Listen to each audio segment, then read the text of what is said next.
You've been in the venture world.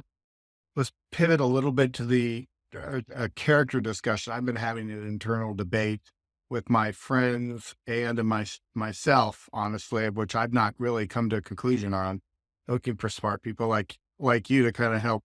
And the premise is this: is that in a public company, it's a well established organization that's looking to exist for a long period of time that isn't typically looking to exit. And consequently, there is potential alpha in identifying CEOs that have that, or, have a longer term orientation, more focused on character, integrity, responsibility, forgiveness, and compassion, creating better organization and an implied advantage.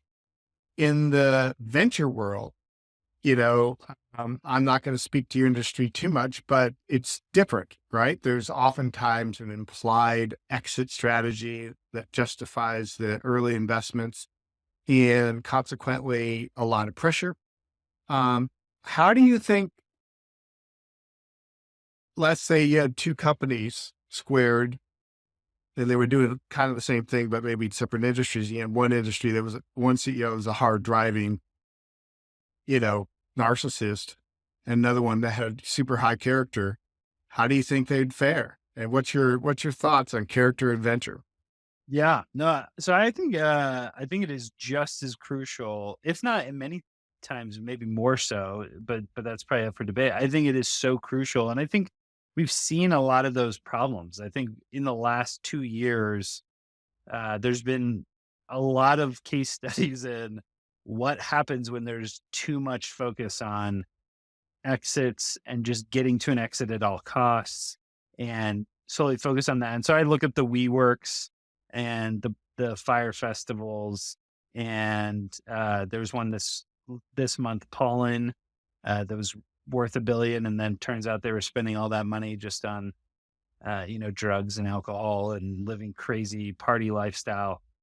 It really weren't building a solid business. And what is it, FTX?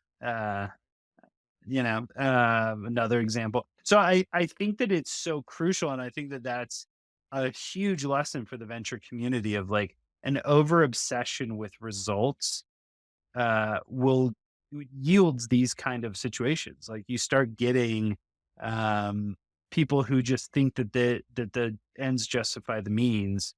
And I don't think that that's true. And so I think when you're, as a founder, when I look at taking someone's hard earned money that they earned and they don't have to give me and they're investing in it, I really have to think about like, what is my duty and responsibility to give them the best result I possibly can?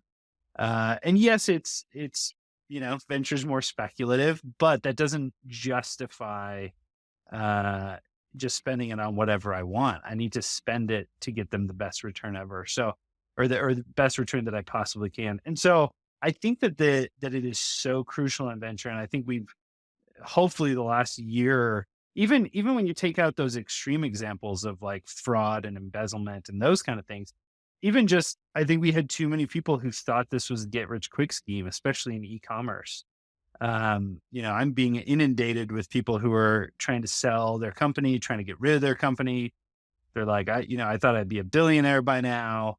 And in most of those cases, it's people who jumped into the e-commerce world because they thought they were going to get rich, not because they are passionate and in love with the craft of building companies from scratch.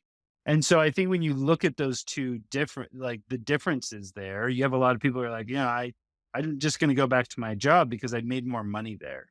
I had a great job in whatever, and I was an expert and I had 30 years experience, and I jumped into this because I thought, we were going to be the next, Allbirds or the next whatever.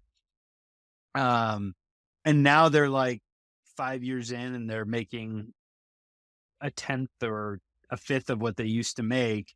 They're like, what am I doing? I'm going to leave. And I think a lot of that came from an over focus on the results. And then also on top of that, using VC money to create businesses in such a way that you never really knew whether it was actually working.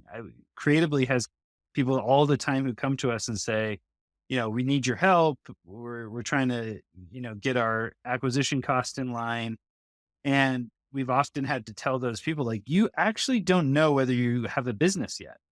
Like, you guys are spending so much money to acquire a customer. You actually don't know if you have customer validation, whether you have product market fit, because you're just using VC money to prop this thing up.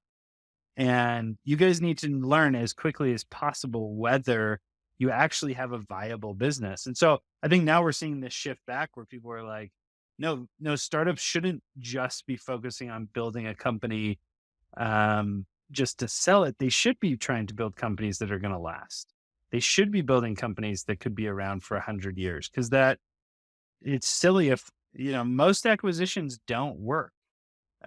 Something that the corporate world has largely ignored.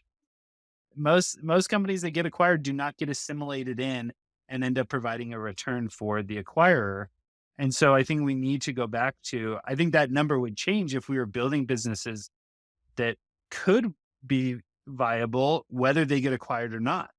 I just saw something yesterday pointing out that like Bird is now worth $50 million, and they raised 1.1, and Wish is worth like $200 million, and they raised $1.6 billion.